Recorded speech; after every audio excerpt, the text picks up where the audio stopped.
দর্শক আসসালামু আলাইকুম। ক্রাইম টিভি ৭২-এ আপনাদের সবাইকে স্বাগতম।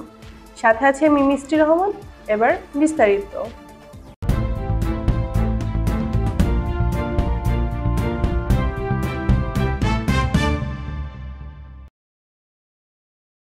আমার ভাইয়ের রক্তে রাঙানো ২১শে ফেব্রুয়ারি আমি কি ভুলিতে পারি। বাঙালি জাতির ভাষা আন্দোলনের দিবস ২১শে ফেব্রুয়ারি ইতিহাসের পাতায় অক্ষয় হয়ে আছে এই দিনটি। তথ্য ভিডিও চিত্রে মাসুদ রানা। আজ মহান ২১শে দিবস সারা দেশে পালিত হচ্ছে ১৯৫২ সালে ভাষা আন্দোলনের শহীদদের কথা স্মরণ করে। আজ মহান ২১শে দিবস রক্তে রঞ্জিত হয়েছিল।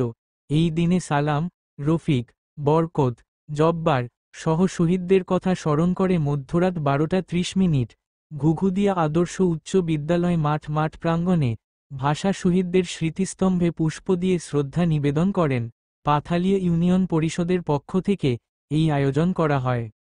পাথালিয়া ইউনিয়ন পরিষদের ভারপ্রাপ্ত চেয়ারম্যান জহিরুল ইসলাম জহির, ৮ নং ওয়ার্ড ইউপি সদস্য আনোয়ারুল ইসলাম